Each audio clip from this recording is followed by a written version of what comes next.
ما كنتش أتخيل إن بتاع الخضار اللي تحت البيت يكون بيفكر في كده، ومعرفش إزاي أنا طوعته في كل حاجة طلبها مني، واللي حصل لي منه في الآخر مفيش واحدة تقدر تستحمله. أنا هناء، عندي 26 سنة، واتجوزت سيد جوزي وهو كان شغال نقاش، وكنا ساكنين في شقة بالإيجار في منطقة شعبية، وكنت ساكنة في الشارع اللي فيه السوق. ومن سنتين في واحد جه أجر المحل اللي تحت البلكونة بتاعتي. هو شاب عنده 25 سنة، وكان فتح قبله واحد بتاع سمك ومشي.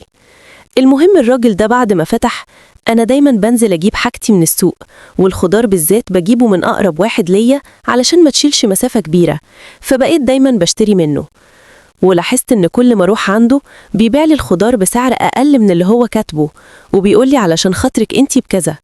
فأنا بصراحة ما كنتش بستغرب قوي، وبقول علشان يعني عارف إني أنا جارته وكده، فأكيد هو بيعمل كده علشان أنا جارته.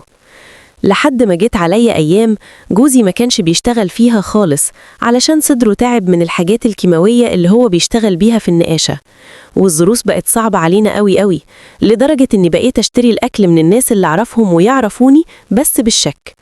ولما ربنا يبعت لي فلوس من عند أبويا أو أمي، كنت بنزل وسدد الفلوس اللي عليا. ولما رحت لبتاع الخضار وقلت له ينفع أخد منك خضار وابقى حاسبك بعدين، قال لي انتي تاخدي اللي انتي عايزاه في أي وقت، وما تشغليش بالك بالفلوس خالص. وفعلا بقيت أخد من عنده خضار لمدة شهر، وبقى عليا مبلغ كبير قوي ليه والباقي الناس. وجوزي كل ده قاعد في البيت وما بقتش عارفة أعمل إيه، لحد ما فكرت إني أبيع حاجة من البيت علشان أسدد الفلوس اللي عليا، علشان بصراحة شكلي بقى وحش قوي وما بقتش قادرة أشتري أي حاجة تاني من الناس. رحت أول حاجة فكرت فيها هي الشاشة بتاعة التلفزيون، بس ما كنتش عارفة أبيعها لمين. المهم قبل ما فكها نزلت تحت في الشارع، ووقفت أسأل كام واحد من اللي أعرفهم، يعني لو حد محتاجها أو حاجة. المهم لقيت واحد عاوزها، بس للأسف نزل في سعرها كتير قوي. يعني أنا أول ما جبتها جديدة كانت ب5000 جنيه، فقلت لو أنا بعتها ب3000 جنيه وسددت الفلوس اللي عليا فما فيش مشكلة، إنما هو كان عايزها ب2000 جنيه، فطبعا أنا رفضت. لحد ما رحت لبتاع الخضار اللي تحت البيت عندي وقلت له عليها، فتقريبا هو حس إن أنا ببيعها علشان مش معايا فلوس، خصوصا إنه عارف إني باخد منه خضار بقالي شهر من غير ما أدفع فلوسه. فلقيته بيقول لي أنا عاوز أطلب منك طلب. قلت له خير. قال لي بس تعالي نقف على جنب بس علشان الناس. المهم بعدنا عن المحل شوية، ولقيته بيقول لي ممكن تعتبريني أخ ليكي؟ قلت له إزاي يعني؟ قال لي بصي أنا زي أخوكي، وإحنا كلنا معرضين إن أي حد فينا تحصل معاه ظروف زي دي وأكتر من كده كمان. أنا عارف إنك عاوزة تبيعيها علشان الظروف معاكي ومع والدك مش كويسة. قلت له والدي إيه؟ على فكرة أنا متجوزة. قال لي ما شاء الله، والله اللي يشوفك يقول إنك لسه صغيرة. عندك كام سنة؟ فقلت له عندي 24 سنة. قال لي طيب جوزك بيشتغل؟ قلت له والله هو كان بيشتغل نقاش، بس صدره تعب من الحاجات اللي بيشتغل بيها، ودلوقتي قاعد أهو بقاله شهر. قال لي طيب بصي هنتفق اتفاق. قلت له اتفضل. قال لي ايه هو؟ التلفزيون ده كنتي هتجيبي فيه كام؟ قلت له يعني لو جاب لي 3000 جنيه بصراحة كنت هبيعه. قال لي طيب بصي أنا هدي لأختي 3000 جنيه وتخلي التلفزيون عندك زي ما هو، وانتي لما ربنا يفرجها عليكي ابقي ادفعيلي حتى يا ستي لو 100 جنيه كل شهر.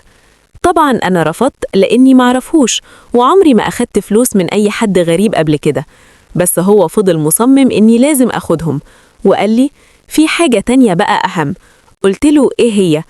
قال لي أنا واقف في المحل لوحدي وعاوز حد يساعدني ويقف معايا فيه، فإيه رأيك لو جوزك ينزل ويشتغل معايا؟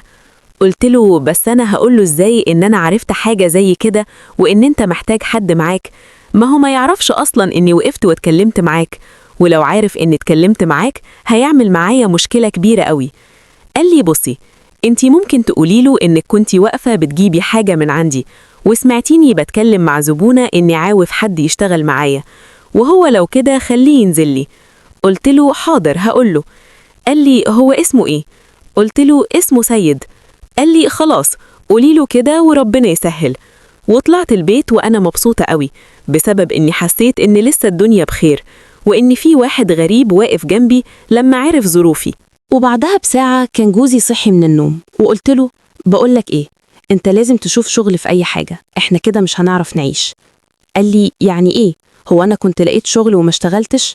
قلت له على العموم أنا النهاردة كنت واقفة بجيب خضار ولقيت الراجل اللي مأجر جديد تحت بيتكلم مع واحدة وبيقول لها لو عندك حد عاوز يشتغل أنا عاوز واحد يشتغل معايا، فأنت ممكن تنزل تكلمه. قال لي وانتي عاوزاني أشتغل بتاع خضار؟ قلت له وماله بتاع الخضار يعني، مش أحسن من قعدتك في البيت اللي بقت تحوجني للي يسوى واللي ما يسواش. قال لي لأ مش هشتغل. واليوم ده عملت مع جوزي خناقة كبيرة قوي، وكانت واقفة على الطلاق لحد ما أهله عرفوا باللي حصل، وكلهم طبعا غلطوه ووقفوا في صفي، واتفقنا خلاص إنه هينزل ويشتغل. ده أنا كمان بحمد ربنا إني مش معايا هيال منه، أنا لوحدي أقدر أستحمل الجوع والعطش، إنما لو معايا طفل صغير في الظروف دي معرفش كنت هعيش إزاي. المهم جوزي نزل وكلم الراجل وفعلا اشتغل معاه حوالي شهر ورجع تاني، بس التعب المرة دي زاد جدا واتحجز في المستشفى لأن كان عنده مشاكل جامدة جدا في الرئة والتنفس. وخلال الفترة دي كان صاحب محل الخضار بيقف معايا في كل حاجة كأني واحدة من عيلته، وبصراحة بدأت أعجب بيه جدا من كتر المواقف اللي بيعملها معايا، ده غير كرمه وحنيته واللي ما شفتهاش من حد من أهلي، وحسيت إن هو كمان بدأ يقرب مني. ولما كنت بروح لجوزي المستشفى علشان أزوره وهو محجوز لقيته بيطلب مني رقم التليفون بتاعي، قال لي علشان أبقى أطمن عليه منك، فقلت له مفيش مشكلة واديت له رقم تليفوني.